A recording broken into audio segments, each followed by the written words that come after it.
Hey everybody, welcome back to my channel. In today's video, I'm going to be sharing with you guys a very quick and easy coconut sweetbread recipe. Now, coconut sweetbread is not something that is made prevalent in Guyana. I've seen a lot of Trini people making it and different Caribbean countries making a version of this.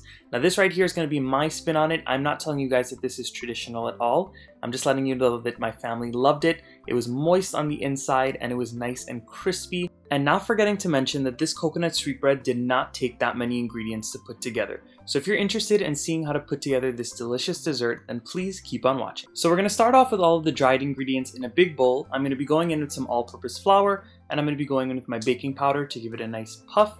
And then we're going to go in with some more flavoring agents. I'm going to put in a little bit of salt just to balance out all of the sweet flavors. And we're going to go in with some milk powder. Now the milk powder is optional, but I recommend putting it in because it makes it more moist and more rich. I'm also going to go in with some custard powder, and I'm also going to go in with some granulated sugar as well as some ground nutmeg. Now you can use whatever spices that you want in this dish. I'm going very simple with some nutmeg. Once you give all of your dried ingredients a good mix, you're going to go in with some freshly grated coconut. For this dish, I highly recommend freshly grated coconut because you're going to get the best end product. But if you only have the sweetened coconut flakes from the grocery store or the already grated stuff, that'll work just fine as well. And once you've added in your coconut, you're going to go in with some melted, unsalted butter. And then you can either take your hands or a spatula like I'm using today and go ahead and mix everything in until everything's well combined. Once you get a really nice crumbly texture such as this, you're going to go in with some dried fruits of your choice. Today I'm going to be using some regular brown raisins, some golden raisins, as well as some chopped maraschino cherries. Now if you don't like raisins and cherries, you can omit them, and if you like a bunch of other different types of dried fruits, you can add those in as well. And right on top of those dried fruits, I'm going to be going in with some mixed essence. Now you can use any type of essences that you want. If you don't have mixed essence at home, you can use a combination of different extracts and essences to try and resemble that taste. And at this point, we're going to go in with some evaporated milk. If you wanted to use whole milk for this, or if you wanted to use almond milk or coconut milk, you can do that as well. And once you go in with that, you're going to keep on mixing it until you get a very sticky dough slash batter. You don't want it to be too thin and you don't want it to be too thick.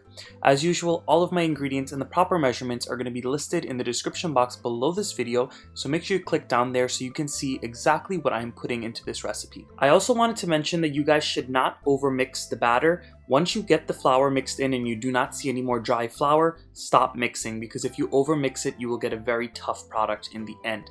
So what I'm doing now is I'm taking my loaf pan and I am lining it with some parchment paper, and then I'm going to go in with all of my batter. Trust me, by using the parchment paper, it's going to come out much easier. You just want to spread that batter out evenly into your pan and make sure that it's nice and smooth on the top. The last thing that I'm going to do here is top it with some brown demerara sugar.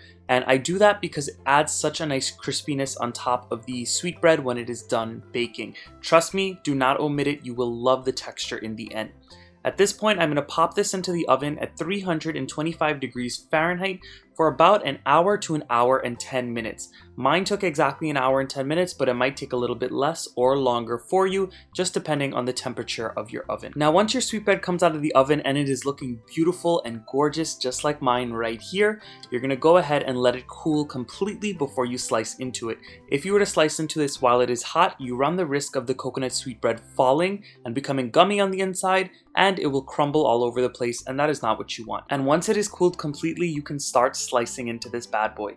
Now let me tell you guys something. As you're slicing through it, you're going to get a really nice crispy exterior, especially being that we put that brown demerara sugar on the top. You have that nice crispiness and you have a nice crust all over the outside. But then when you get on the inside, as you're seeing here, it is so moist, it is so fluffy, a little bit dense, but it is nice and sweet and rich.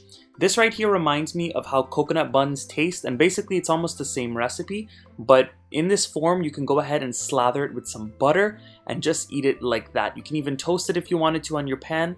Whatever way you decide to eat it, you are gonna love this one. So if you lovely people enjoyed my video today, please don't forget to give this video a nice big thumbs up. Make sure you're subscribing to my channel if you are not subscribed yet, so this way you never miss out on any of the newest recipes that I post. And of course, drop those comments down below and let me know what I should be cooking up next for you all. I'll see you guys again very soon. Bye everyone.